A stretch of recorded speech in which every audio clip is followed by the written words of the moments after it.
Pernah gak sih kamu ketemu orang yang hidupnya kelihatan biasa aja? Gak pamer, HP-nya bukan yang terbaru, bajunya sederhana. Tapi entah kenapa, hidupnya kelihatan tenang. Mereka bisa liburan tanpa ribet, bisa bantu orang tua tanpa mikir panjang, dan anehnya gak pernah panik soal uang. Dulu kita sering mikir, ini orang kerja di mana sih? Gajinya berapa? Tapi makin kesini kita sadar, mungkin pertanyaannya bukan mereka dapat uang dari mana, tapi mereka ngelola hidupnya gimana. Sebelum lanjut, pastiin kalian subscribe channel Uang Logi, siapa tahu satu video ini bisa jadi solusi buat kondisi keuangan kalian sekarang.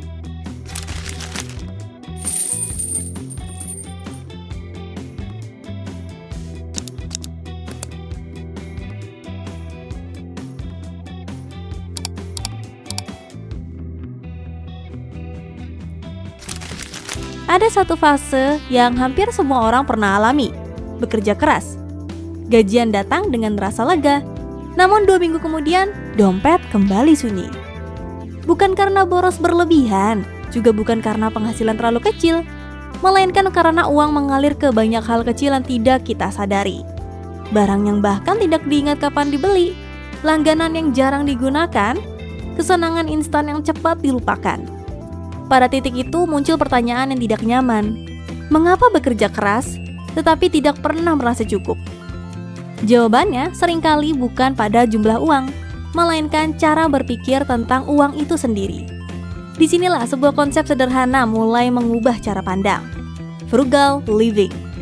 Bukan hidup pelit, bukan menolak kesenangan, melainkan seni untuk tidak menghabiskan energi, waktu, dan uang pada hal-hal yang tidak memberi nilai jangka panjang. Apa itu kaya? Banyak orang tampak kaya, tetapi hidupnya sempit. Punya mobil, tapi cemas setiap harga bensin naik. Punya rumah, tapi napas tersengal setiap tanggal jatuh tempo cicilan. Punya banyak barang, tapi sedikit ketenangan. Maka pertanyaannya berubah. Apa sebenarnya arti kaya? Bagi sebagian orang, kaya adalah simbol. Rumah besar, liburan ke luar negeri, barang bermerek. Namun bagi banyak orang yang telah sampai pada kesadaran tertentu, kaya berarti bisa tidur nyenyak tanpa memikirkan tagihan. Kaya berarti memiliki pilihan, bisa menolak pekerjaan yang tidak sejalan dengan nilai hidup, bisa membantu orang tua tanpa harus mengecek saldo terlebih dahulu.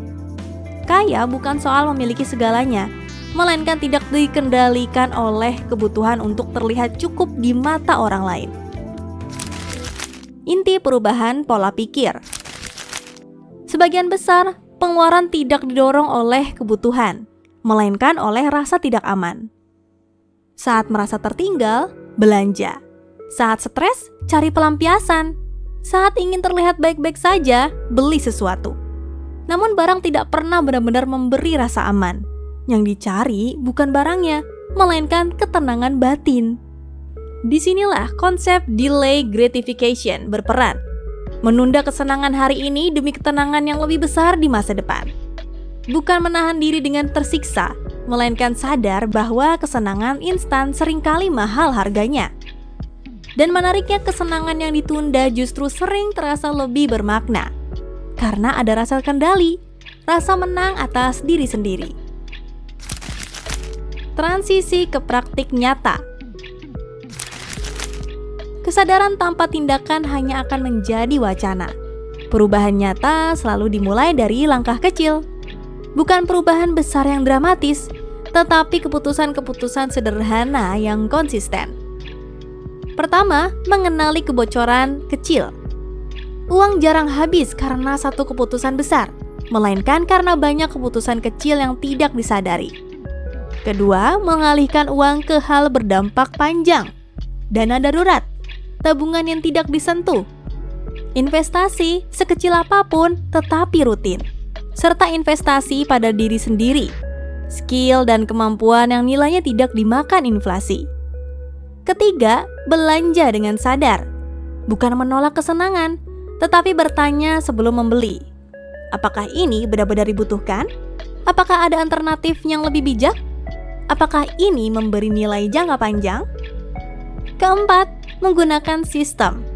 Mencatat, membagi pos, memberi batas yang jelas. Bukan untuk membatasi hidup, melainkan agar hidup tidak berjalan tanpa arah. Kelima, naik kelas secara sadar. Bukan lewat hutang, melainkan lewat sistem yang lebih baik, alat kerja yang lebih produktif, dan keputusan yang mempermudah hidup, bukan mempersulitnya. Pada akhirnya, frugal living bukan tentang hidup serba kekurangan. Ia adalah perjalanan mengenal diri sendiri. Setiap keputusan finansial adalah cermin. Di sana terlihat apa yang ditakuti, apa yang dikejar, dan apa yang sebenarnya dianggap cukup. Uang seharusnya bukan sumber stres, melainkan alat untuk kebebasan. Bukan berarti hidup menjadi sempurna. Godaan tetap ada, kesalahan masih mungkin terjadi. Namun kesadaran membuat segalanya berbeda.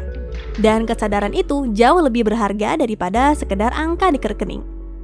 Karena saat seseorang tahu kapan harus cukup, disitulah kebebasan benar-benar dimulai.